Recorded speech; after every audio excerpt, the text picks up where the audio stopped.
il y a une question que je pose. Qui est ton Dieu? Qui est ton Seigneur? Ça, c'est une question qu'on peut poser tout le temps. Il y a tellement de seigneurs, il y a tellement de dieux dans le monde.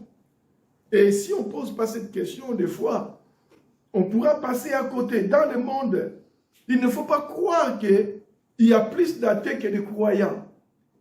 Il y a au moins 90% de croyants dans la population mondiale qui croient exactement que Dieu existe. Il y a seulement une petite minorité de gens qui, soi-disant athées, mais je me pose toujours des questions. Oui, qui est ton Dieu?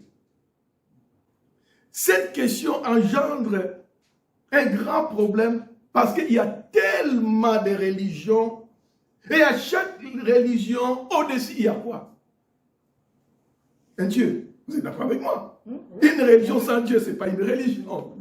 Dans toute religion, au-dessus, il y a un Dieu. Je pourrais même dire que chaque peuple revendique son Dieu et prône que son Dieu est le vrai. C'est-à-dire que ce peuple se vante et recommande sans réserve, avec insistance, que sa religion amène au vrai Dieu et à la vie éternelle.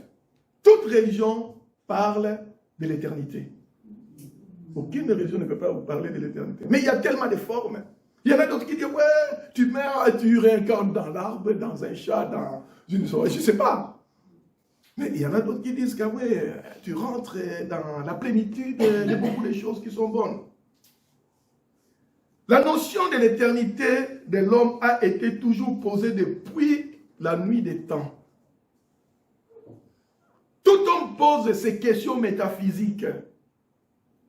Dieu existe-t-il? Pourquoi naître et après mourir? Que se passe-t-il après la mort? Est-ce que l'éternité est une réalité ou pas? Mais bien aimé, en regardant toutes ces questions, la religion s'efforce à chercher à répondre. Et ce matin, je ne vais pas vous parler d'une religion. Je vais vous parler d'une personne, et cette personne qui a fait de grandes choses pour le monde, mais le monde l'ignore complètement. Mais bien aimé, son nom c'est Jésus. Je vous parle aujourd'hui de Jésus que vous connaissez la plupart. Oui, Jésus n'était pas venu dans le monde pour créer une religion chrétienne, mais il était venu dans le monde pour nous révéler l'amour du Père et de mettre en place son Église. L'Église n'est pas une religion. Ah bon? Non. L'Église, c'est l'ensemble des bien-aimés qui ont accepté Jésus dans leur cœur et qui veulent faire répandre l'amour de Dieu dans le monde. Jésus n'a jamais dit allez créer une religion chrétienne, mais c'est le monde qui veut, pour se rassurer, comme quoi que lorsqu'on parle de Dieu, il faut mettre cela dans une religion. Lorsqu'on parle de Dieu dans le monde, tout le monde a un Dieu. Mais lorsqu'on parle de Jésus et Dieu, il n'y a même pas 20% de la population mondiale qui croit. Beaucoup de gens qui croient en Dieu sont devenus, je vous dis clairement, incrédules parce qu'ils n'ont pas cru au témoignage de Jésus. Même le peuple juif, là où Jésus était né, puisque on nous dit, le salut vient des Juifs. Même eux, ceux qui ne croient pas en Jésus, même s'ils croient au Dieu de la Torah, que nous croyons aussi à ce Dieu-là, mais bien aimés, ils sont devenus incrédules parce qu'ils n'ont pas cru en Jésus-Christ. D'ailleurs, la parole de Dieu nous dit dans Jean, il est venu chez les siens ne l'ont pas reçu. Il est dit dans Jean 3, 18, celui qui croit en lui n'est point jugé, mais celui qui ne croit pas est déjà jugé parce qu'il n'a pas cru au nom du Fils unique de Dieu. Il est très important de souligner toujours qui est ton Dieu. Dans le monde entier, on parle de Dieu, mais quel est le Dieu que le monde parle? Quel est le Dieu que tu parles? Qui est ton Dieu? Jésus dit dans Jean 5, 22 à 23, le Père ne juge personne, mais il a mis tout jugement au Fils, afin que tout honore le Fils comme ils honorent le Père. Celui qui n'honore pas le Fils n'honore pas le Père qui l'a envoyé. Il y a dans toutes les régions du monde, on pensait que Dieu, il est lointain. Dieu, il est puissant. Il fait tellement de choses. Et des fois même, on a peur de parler de Dieu. Mais Jésus, lorsqu'il est venu dans le monde, il nous a dit, Dieu, c'est votre papa. Dieu est papa. Et de cela, nous n'avons pas à considérer Dieu comme s'il était un fouettard et qui châtie. Non. Un père, il aime ses enfants, Dieu nous aime. Mais bien aimé, comme j'ai posé la question, qui est ton Dieu? Je vais maintenant vous parler de Jésus pour que nous comprenions très bien que Jésus n'est pas seulement une personne élue, comme j'ai entendu chez des pseudo-chrétiens qui disent chrétiens, ils disent, oh non, non, non, c'est un fils élu de Dieu, mais ce n'est pas Dieu. Non. La parole de Dieu nous dit, Jésus, il est le Fils éternel de Dieu. Mon fils a mon ADN, a mon patrimoine. Si on dit que c'est le Fils éternel de Dieu, ça veut dire que Jésus, il a les attributs de Dieu. Et il est Dieu. Nous regardons dans Colossiens 1, 15 à 23. Dans Colossiens 1, 15 à 23 que nous allons lire, c'est notre lecture d'aujourd'hui. Mais bien aimé, la parole de Dieu nous dit, le Fils est l'image de Dieu invisible. Le premier-né de toute la création. Car en lui ont été créées toutes les choses qui sont dans les cieux et sur la terre. Les visibles et les invisibles, trône, dignité, domination, autorité. Tout a été créé par lui et pour lui. Il est avant toutes choses et toutes choses subsistent en lui. Il est la tête du corps de l'Église. Il est le commencement, le premier-né d'entre les morts, afin d'être en tout le premier. Car Dieu a voulu que toute plénitude habitant en lui, il a voulu par lui réconcilier tout avec lui-même, tant ce qui est sur la terre que ce qui est dans les cieux, en faisant la paix par lui, par le sang de sa croix. Et vous, qui étiez autrefois étrangers et ennemis par vos pensées et par vos mauvaises œuvres, il vous a maintenant réconciliés par sa mort dans le corps de sa chair, pour vous faire paraître devant lui saint, irréprochable et sans reproche, si du moins vous demeurez fondés et inébranlables dans la foi, sans vous détourner de l'espérance de l'évangile que vous avez entendu, qui a été prêché à toute créature sous le ciel, et dont moi, Paul, j'ai été fait ministre. Alléluia. Oui. Mais bien aimé, ce texte est merveilleux. Il nous montre et il nous fait voir l'identité de Dieu. Ce passage nous dit que le Fils est l'image de Dieu invisible. La question que je vous pose maintenant, si la police vous arrête aujourd'hui, lorsque vous marchez quelque part, ou même en voiture, vous roulez, la police vous arrête et il veut connaître qui vous êtes. Vous allez lui présenter ou exhiber votre carte d'identité, n'est-ce pas? Et dans ces cartes d'identité, il y a votre photo. Vous êtes d'accord? Parce qu'une carte d'identité sans photo, ce n'est pas une carte d'identité. C'est votre carte d'identité qui va prouver à la police que c'est vous. Parce qu'il y a votre image. Et la parole de Dieu nous dit que Jésus est l'image de Dieu invisible et le premier-né de toute la création. Donc, Jésus est venu dans le monde pour nous montrer le Dieu invisible.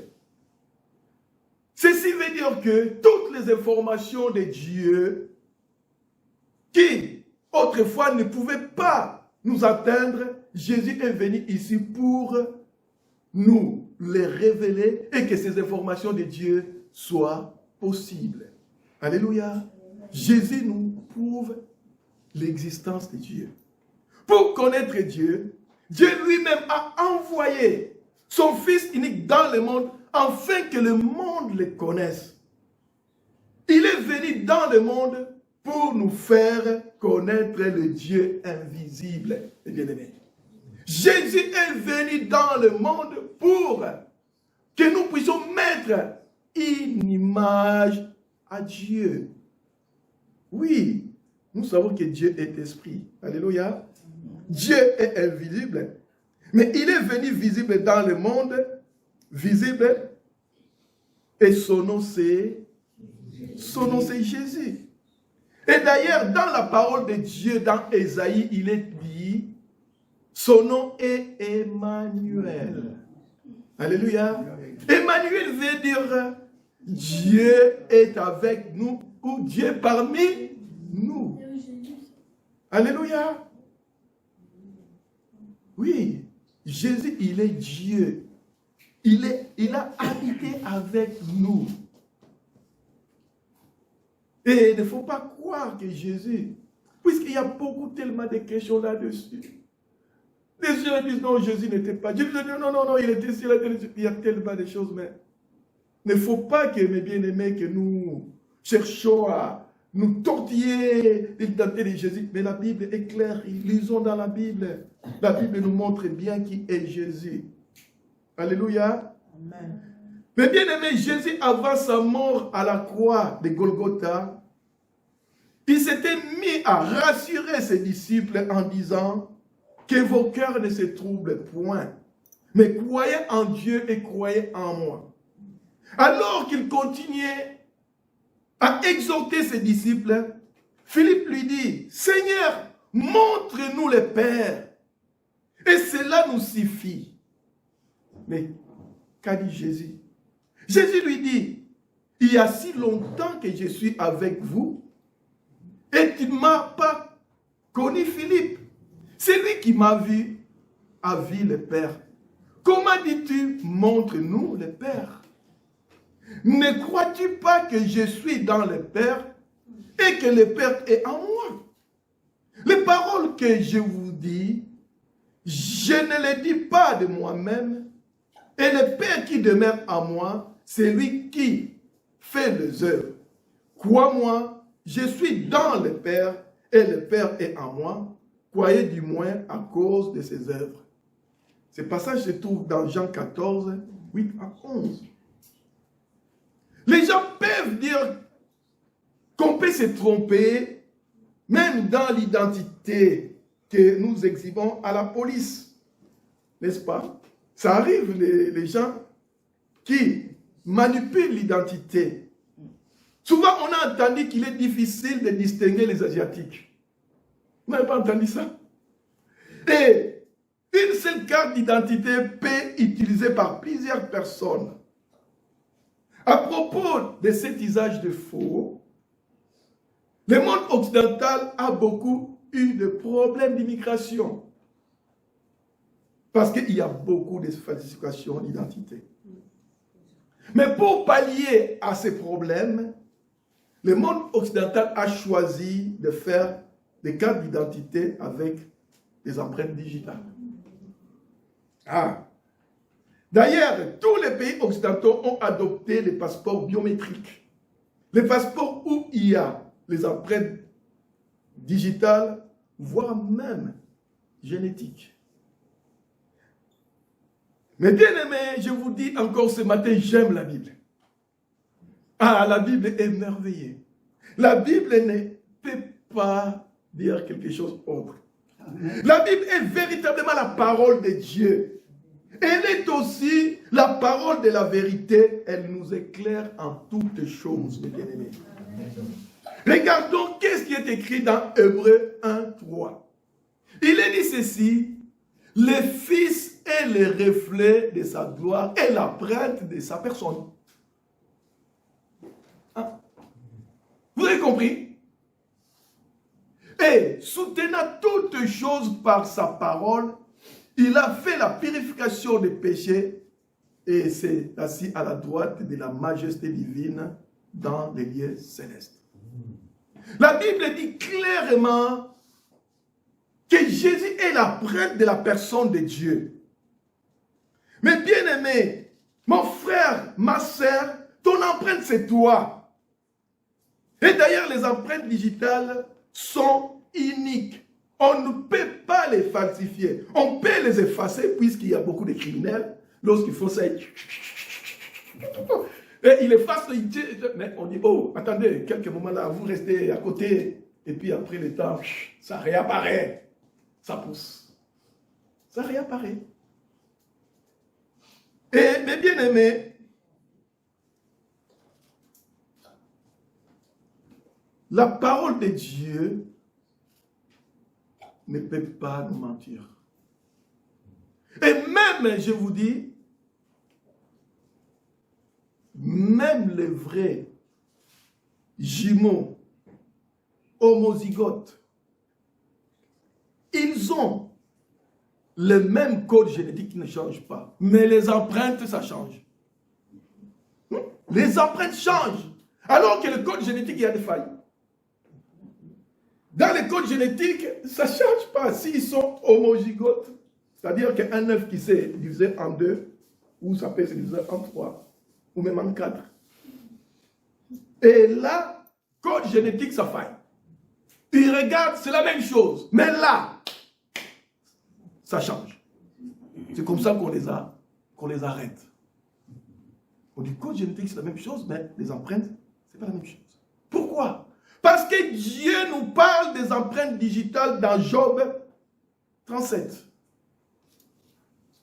7. Il est dit ceci, il met un sceau sur la main de tous les hommes afin que tous se reconnaissent comme ses créatures. Alléluia. Et oui, Dieu a mis des sceaux sur nos mains pour qu'on nous reconnaisse, pour qu'on nous distingue, pour qu'on ne nous confonde pas. Ça, c'est la volonté de Dieu. La parole de Dieu nous dit que Jésus est le reflet de la gloire de Dieu et l'empreinte de la personne de Dieu. Et Jésus soutient toutes choses par sa parole. Lorsque je regarde cette parole, on voit bien que Jésus, le Seigneur, Jésus est véritablement Dieu. Alléluia. Il est venu dans le monde pour nous montrer les dieux invisibles. Mais bien aimés, continuons notre investigation sur la parole, sur la personne de Jésus.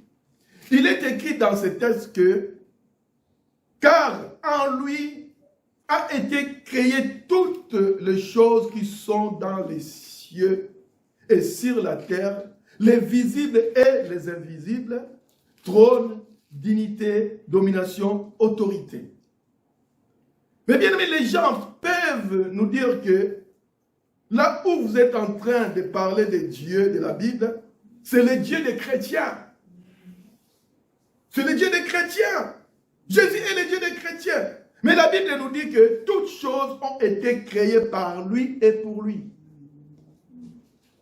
Nous voyons ici que l'extension de la divinité de Jésus ne se limite pas seulement aux chrétiens, mais Elle englobe toute la création. Toute la création. C'est lui-même qui a créé les choses visibles et les choses invisibles. La Bible a toujours dit l'existence des choses invisibles. Il ne s'agit pas seulement des choses spirituelles, mais aussi les choses physiques ou biologiques. Longtemps, l'homme ne s'est limité que ce qu'il voit. On parlait même qu'il y avait une sorte de génération qu'on appelle génération spontanée, théorie par laquelle la matière non vivante engendrait la vie. Cette théorie a duré même à peu près 2 millénaires. Ce n'est qu'au 19e siècle, grâce au chimiste et physicien Louis Pasteur, qui a découvert à l'aide des microscopes que dans l'air, il y a des germes vivants. Il a même révolutionné la biologie moderne. L'homme ne peut pas voir l'infiniment petit à l'œil nu. Mais la Bible en parle, mes bien-aimés. Souvent, on pense que la science contredit la Bible, bien au contraire, mes bien-aimés. La science ne contredit pas la Bible, mais plus le temps passe, la science nous éclaircit dans beaucoup de choses qui sont dans la Bible. Quand la Bible disait, ou il dit encore, excusez-moi, la Bible dit, et il le dit, et il dira encore, et de toute éternité, la Bible ne changera pas. La parole de Dieu est immuable, ne change pas. La Bible dit clairement que l'humanité, toute l'humanité est issue d'une seule personne, celui qu'on appelle Adam. Il y a de cela quelques années, l'homme ne l'acceptait pas parce qu'il s'est justifié par la notion de race. Aujourd'hui, cette notion est devenue caduque. Car la génétique a prouvé que tout être humain est issu d'un seul ancêtre. Nous tous, nous sommes issus d'un seul ancêtre. Tous ont le même code génétique. La notion de race, maintenant, ça ne se définit plus. C'est fini. La science a prouvé ce que la Bible disait déjà bien avant. Les gens disent, oh, mais non, les Africains, ils sont noirs. C'est leur espèce, ils sont dans leur coin. Les Européens, la plupart, ils sont blancs, ils sont dans leur espèce, leur coin. Et les Asiatiques, ils ont les yeux bridés un peu, sont dans leur coin. Mais la Bible dit non, tous ont ici d'une seule personne. Alléluia, j'aime la Bible. La Bible est la parole excellente de Dieu. La Bible a déjà dit ça. Il y a déjà plus de 4000 ans lorsque Moïse écrivait ça. C'est Dieu qui lui avait révélé toutes ces choses, lui avait inspiré pour qu'il puisse dire ces choses. Et la science moderne aujourd'hui nous montre que je sois noir ou blanc ou jaune, j'ai 46 chromosomes. Même patrimoine. Alléluia. Et ce qui a prouvé que nous avons un même ancêtre, bien que nous soyons différents par la peau, ou par nos formes, ou par petits, grands, tout ça. Nous sommes, nous tous, d'un même Père qui s'appelle Adam. Alléluia. Vous êtes d'accord avec moi? Vous me suivez? Continuons. Mais bien aimés, comme je vous dis, la science ne fait que étayer des choses. Lorsque je retourne au Moyen-Âge, dirons-nous à propos des portables? On dira quoi? Mais il y a un problème là. On dira, mais c'est pas possible. C'est la sorcellerie. Comment ça se fait que moi qui suis ici, en 15 secondes, j'appelle, l'Afrique me répond, allô? Et puis, il n'y a pas de fil. Mais bien aimé, il y a de la matière visible et de la matière invisible. Eh oui. Et mes bien-aimés, la matière invisible a aussi la même constitution, plus ou moins des matières invisibles. Avant, lorsque j'appelais quelqu'un, j'allais dans, surtout lorsqu'on était encore à l'époque, ma mère n'avait pas de portable, il n'y avait pas toute cette révolution technologique de portable. J'allais dans les cabines là, où je téléphonais, alors il y avait un fil de cuivre qui passait, qui reliait jusque là-bas. Et en même temps, lorsque j'appelais, on ne me demandait pas, t'es où? On savait très bien que lorsque j'appelais, j'étais dans une maison ou j'étais dans une cabine. Mais aujourd'hui, je peux appeler là où je vais. Il n'y a plus de fil de cuivre qui est la matière visible. Mais il y a la matière invisible qui a la même électricité qui passe. Alléluia. Pour dire que le monde ne se limite pas seulement par ce qu'on voit. Et Dieu savait bien qu'il y a le monde visible et le monde invisible. Et oui, mes bien-aimés, les mêmes électrons qui circulent dans les fils électriques de cuivre là, c'est les mêmes électrons qui circulent dans l'air. Et que l'homme, par la science, a pu les canaliser pour que ça puisse rentrer dans le portable. Alléluia.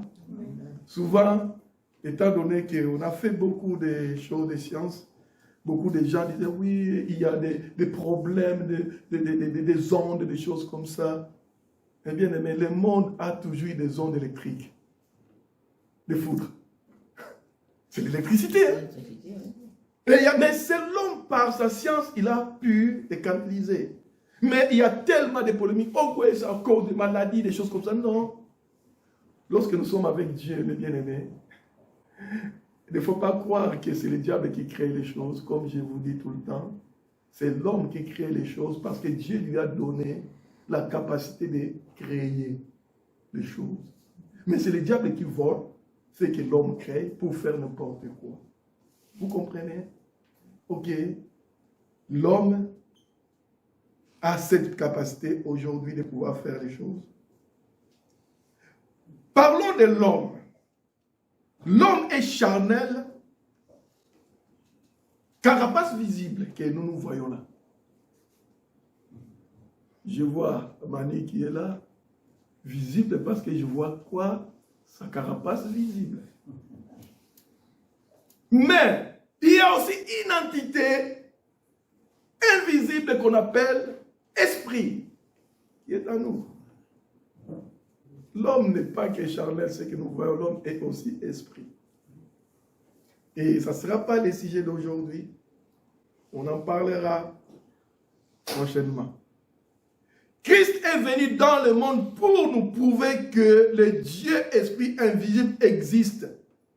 Et que c'est l'invisible qui a créé le visible. Hein? Hein? Eh oui, la Bible en parle. Hein? C'est l'invisible qui a créé le visible. Hébreux 11, 3.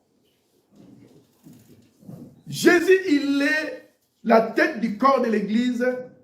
Il est le chef suprême de l'Église, car il est Dieu.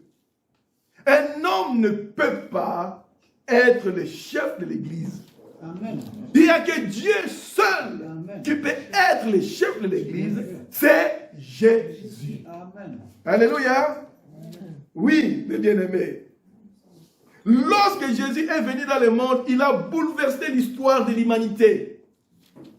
La chronologie de l'histoire commence par la naissance de Jésus. Jésus est la référence de l'histoire. Eh oui. Avant Jésus, c'est préhistoire. Après Jésus, c'est l'histoire.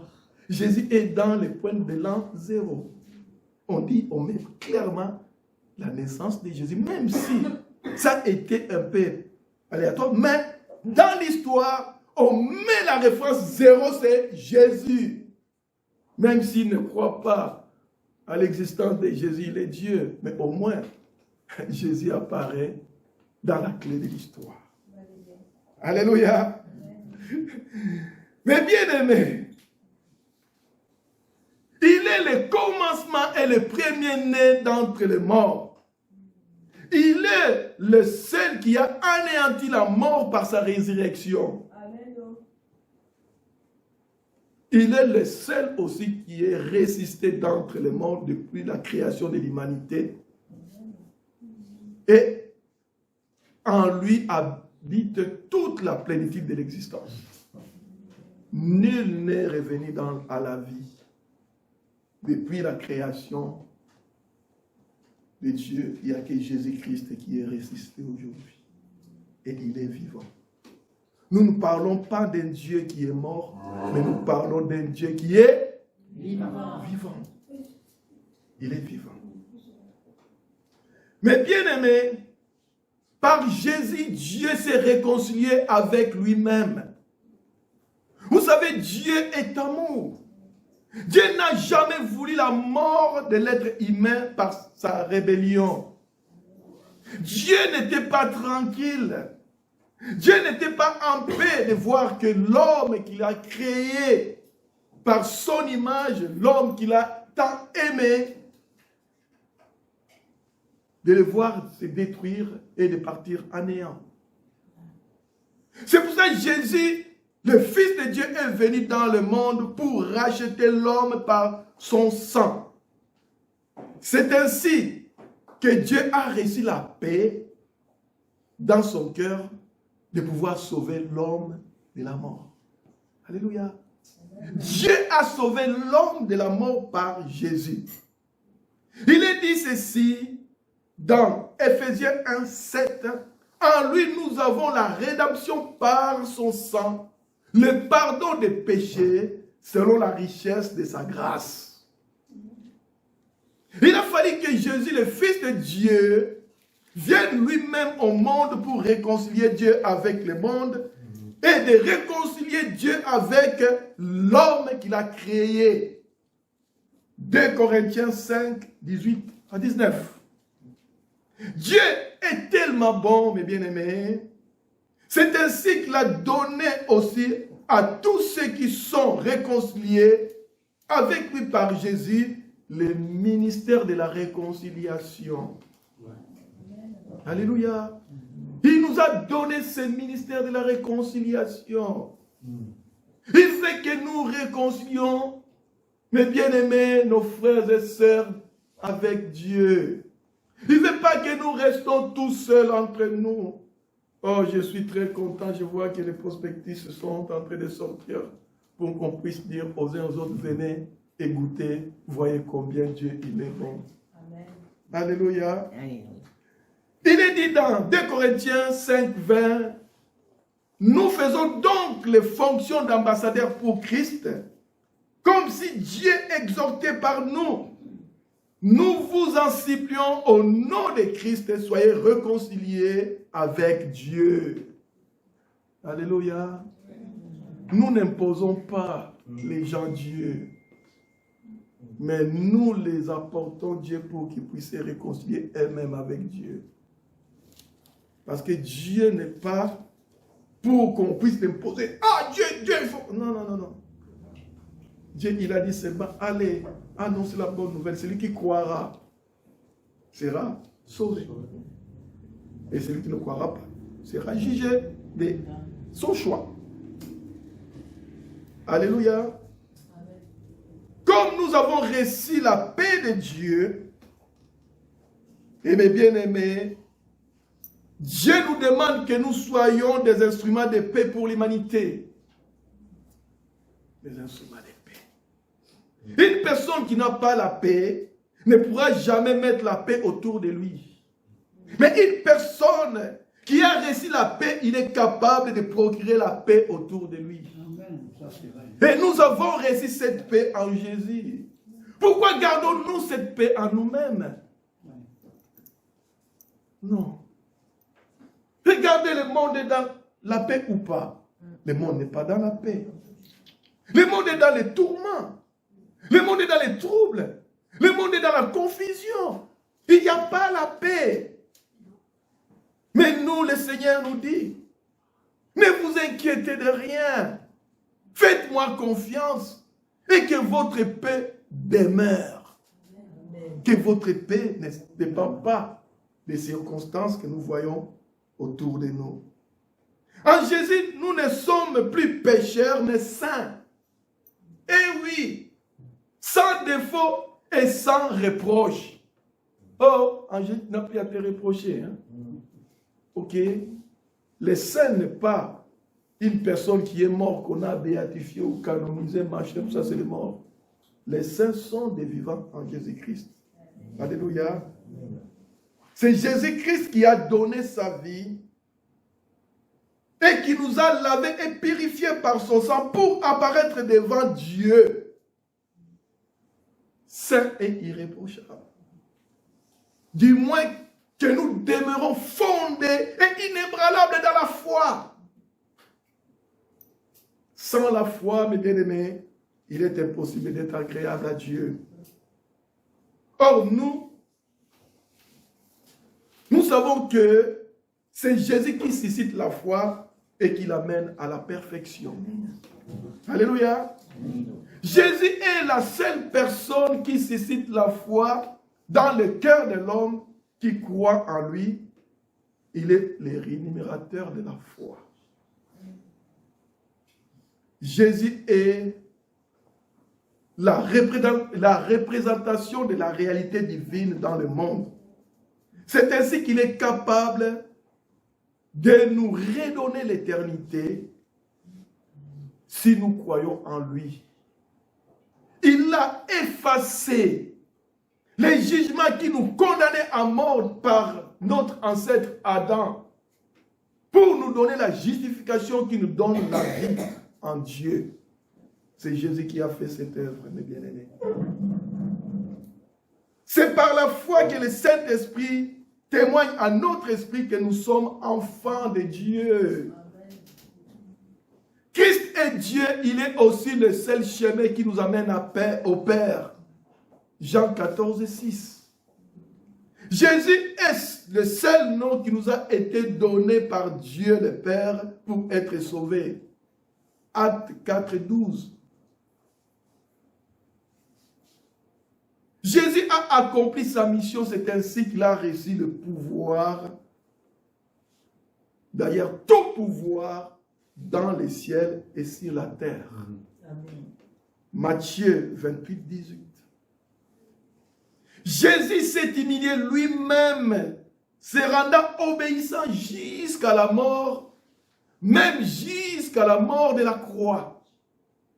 Et c'est pourquoi aussi Dieu l'a souverainement élevé et il lui a donné le nom qui est au-dessus de tout nom.